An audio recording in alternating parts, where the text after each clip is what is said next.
अस्सलामुअलैकुम, हमारा टीवी के साथ मैं हूं उकाशा निजामी। नजर डालते हैं हेडलाइंस पर। वजीर खजाना इसाक डार ने मुल्क में महंगाई काबू से बाहर होने का एतराफ किया है। साबिक चेयरमैन कौमी एहतसाब ब्यूरो नैब आफ्ताब सुल्तान ने नैब हेडक्वार्टर में अपने अलविदाई खिताब में कहा कि मैं अपने काम में मुदाखलत बर्दाश्त नहीं करता। मुझे कहा गया कि फलां के भाई को छोड़ दो, फलां को पकड़ लो।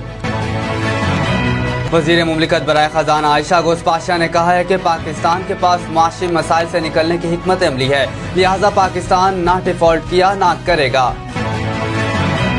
पाकिस्तान तहरीक इंसाफ के रहनुमा फवाद चौधरी का कहना है कि चीफ इलेक्शन कमिश्नर के लिए चेयरमैन नैब के इस्तीफे में बड़ा पैगाम है। चेयरमैन नैब का इस्तीफा फाशिस्ट निजाम के टूटने की तरफ बड़ा कदम है। इलेक्शन कमीशन सदर मुमलिकत की दी गई तारीख पर पंजाब और खैबर पख्तूनख्वा में इंतखाबात कराएगा या नहीं, कमीशन का वाज़ेह मौक़िफ़ सामने न आ सका। आज का मुशावरती इजलास बेनतीजा रहा। इलेक्शन कमीशन का कहना है कि वो मजाज अथॉरिटी के तारीख मुकर्रर करने के बाद शेड्यूल देकर इलेक्शन करवाने का पाबंद है। इस्लामाबाद हाई कोर्ट ने इलेक्शन कमीशन के तोशाखाना फैसले के खिलाफ एहतजाज पर दर्ज मुकदमे से दहशतगर्दी की दिफात खारिज करने की दरख्वास्त पर इमरान खान को बायोमेट्रिक के लिए पेश होने की हिदायत कर दी। कस्टम्स के एंटी स्मगलिंग अमले ने मिठाठर में कार्रवाई करते हुए 7 करोड़ रुपए मालियत का स्मगल शुदा सामान जब्त कर लिया। इस्लामाबाद की एहतसाब अदालत ने साबिक वज़ीर आज़म शाहिद खाकान अब्बासी के नाकाबिल जमानत वारंट गिरफ्तारी मनसूख कर दिए। कौमी एहतसाब ब्यूरो ने आफतन से ज़ाहिद असासों के केस में उस्मान बुज़दार को दोबारा तलब कर लिया। सऊदी अरब में पहले ही नियम के नाम से हैरत अंगेज तामीराती मंसूबे पर काम जारी है। रावलपिंडी एक्सप्रेस शुएब अख्तर ने फास्ट बॉलर शाहीन आफरीदी के T20 वर्ल्ड कप में इंजर्ड होने पर गुफ्तगू करते हुए कहा कि अगर मैं शाहीन की जगह होता घुटना तोड़वा लेता, मर जाता, लेकिन 12 गेंदें जरूर करवाता।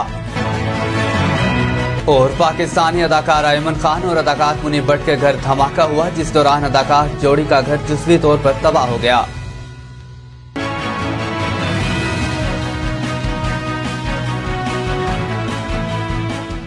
हेडलाइंस आपने जानी। बुलेटिन के आगाज में बात करें, आपको बताएं वज़ीर खजाना इसाक डार ने कौमी असम्बली में बयान दिया कि ज़िमनी मालियाती बिल के हवाले से अरकान की तजावीज़ को सराहते हैं, लेकिन ज़िमनी मालियाती बिल मजबूरी के तहत लाना पड़ा। मैं ऐवान की ज़िमनी फाइनेंस बिल पर बहस में हिस्सा लेने का मशकूर हूँ। उन्होंने मजीद कहा कि मुअज़्ज़िज़ अरकान के बजट तजावीज़ पर गौर किया है। हमें भी टैक्सेस लगाने का कोई शौक नहीं, इजाफी टैक्सेस की कम से कम शरह रखने की कोशिश की है। इसाक डार का कहना था कि 3000 अरब की बिजली बनाते हैं, लेकिन सिर्फ 1550 अरब रुपए इकट्ठा कर पाते हैं। पावर सेक्टर को बिजली चोरी, लाइन लाइसेंस जैसे मसाइल का सामना है। हुकूमत FBR का सालाना टैक्स हदफ पूरा करेगी। उनका कहना था कि इसमें कोई शक नहीं कि मुल्क में महंगाई काबू से बाहर है, लेकिन क्या ये सब 4 माह में हुआ? पिछले दौरे हुकूमत में पाकिस्तान की मईशत का बेड़ा गर्क किया गया, IMF से मुआहदा करके तोड़ा गया।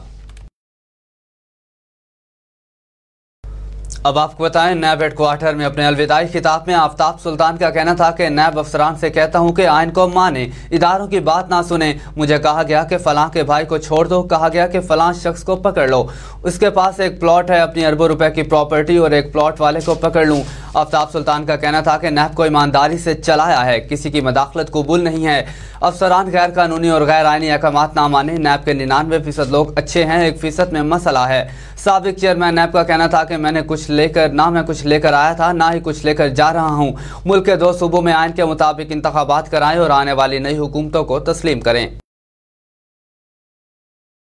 बुलेटिन में मजीद खबरें शामिल करें। आपको बताएं, इस्लामाबाद में मीडिया से गुफ्तगू करते हुए वजीर मुमलिकत बराए खजाना आयशा गोस्पाशा ने कहा कि पाकिस्तान अपनी तमाम बैनुल अक़वामी जिम्मेदारियां पूरी करेगा और अब तक कोई ऐसी जिम्मेदारी नहीं जो पाकिस्तान ने पूरी ना की। IMF से बातचीत हतमी मराहिल में है, जो मुस्बत अंदाज में मुकम्मल हो जाएगी। उन्होंने कहा कि पाकिस्तान ने डिफॉल्ट किया और ना करेगा, लिहाजा पाकिस्तानी अवाम दिवालिया होने के प्रोपेगेंडे पर कान ना धरे। पाकिस्तान ने IMF के कहने पर तमाम पेशगी इक़दाम कर लिए हैं। पार्लियामेंट ने 170 अरब रुपए का मिनी बजट पास कर लिया, जिसके नोटिफिकेशन भी जारी हैं। अब आपको बताएं कि एक बयान में फवाद चौधरी का कहना था कि आफ्ताब सुल्तान ने अपने काम में मुदाखलत के खिलाफ इस्तीफा दिया।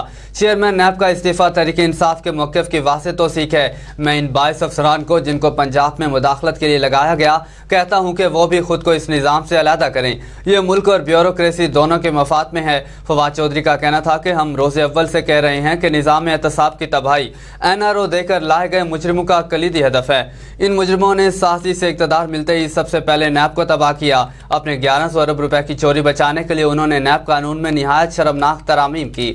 उनका कहना था कि लाजिम है कि रियासती इदारे मुजरिमों को इशारों पर खेलने के बजाय आईन और कानून की बालादस्ती की राह इख्तियार करें। कठपुतली राज इंशाअल्लाह जल्द अंजाम को पहुंचेगा। रियासत और अवाम को आगे बढ़ना है। अब आपको बताएं, चीफ इलेक्शन कमिश्नर की ज़ेर सदारत होने वाले इजलास में खैबर पख्तूनख्वा और पंजाब असम्बलियों के इंतखाबात के हवाले से मुशावरत की गई। इजलास में मेंबरान election commission, secretary election commission और लॉ विंग के नुमाइंदे शरीक हुए।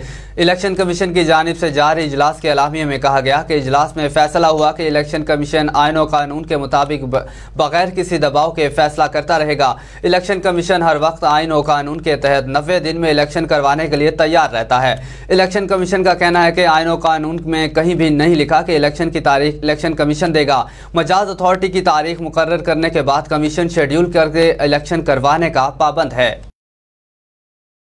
आगे बढ़े, आपको बताएं, इस्लामाबाद हाई कोर्ट में इमरान खान और अली नवाज जवान के मुकदमे से दहशतगर्दी के दिफात खारिज करने की दरख्वास्त पर समाअत जस्टिस मोहसिन अख्तर कियानी और जस्टिस तारिक महमूद जहांगीरी ने की। ख्याल रहे कि मुतल्लका केस में इस्लामाबाद की इंसदाद दहशतगर्दी अदालत इमरान खान की अबूरी जमानत खारिज कर चुकी है। जस्टिस मोहसिन अख्तर कियानी ने इमरान खान के वकील फैसल चौधरी से सवाल किया कि आपने ट्रायल कोर्ट में दरख्वास्त दायर क्यों नहीं की। आप चाहते हैं कि इस्लामाबाद हाई कोर्ट इंसात दहशतगर्दी अदालत के प्रोसिक्यूटर को डायरेक्शन दे। जस्टिस तारिक महमूद जहांगीरी के इस्तफसार पर वकील फैसल चौधरी ने बताया कि अभी तक चालान पेश नहीं हुआ। प्रोसिक्यूटर इंसात दहशतगर्दी अदालत को हमने दरख्वास्त दी। हमने कहा कि सुप्रीम कोर्ट के फैसले के मुताबिक ये दफा हज़फ की जाए। अब आपको बताएं, तर्जुमान पाकिस्तान कस्टम्स के मुताबिक टीम ने मेथाटर के इलाके में गोदाम पर छापा मारा, जहां कार्रवाई कई घंटे तक जारी रही, जबकि इसी दौरान 7 करोड़ रुपए मालियत के स्मगलशुदा अशिया जब्त की गई। तर्जुमान के मुताबिक बरामद सामान में गैर मुल्की सिगरेट, इंडियन गुटखा और फ्लेवर्ड तंबाकू शामिल है। तर्जुमान ने बताया कि जब्त शुदा सामान कस्टम्स की एंटी स्मगलिंग स्क्वाड सेल मुंतकिल कर दिया गया, जबकि मुल्जिमान के खिलाफ कस्टम्स एक्ट के तहत मुकदमा दर्ज कर लिया गया है। अब आपको बताएं, इस्लामाबाद की एहतसाब अदालत ने LNG रेफरेंस में मुस्लिम लीग नून के सीनियर रहनुमा शाहिद खाकान अब्बासी के नाकाबिले जमानत वारंट गिरफ्तारी जारी किए थे। एहतसाब अदालत के जज नासिर जावेद ने केस में अदम हाजिरी के बावजूद इस्तिस्ना की दरख्वास्त दायर न करने पर वारंट जारी किए। अदालत ने शरीक मुल्जिमा अस्मा आदिल के भी नाकाबिले जमानत वारंट गिरफ्तारी जारी किए। एहतसाब अदालत ने LNG केस में शाहिद खाकान अब्बासी को आज तलब किया था, लेकिन उनकी जानिब से इनके वकील भी अदालत में पेश नहीं हुए।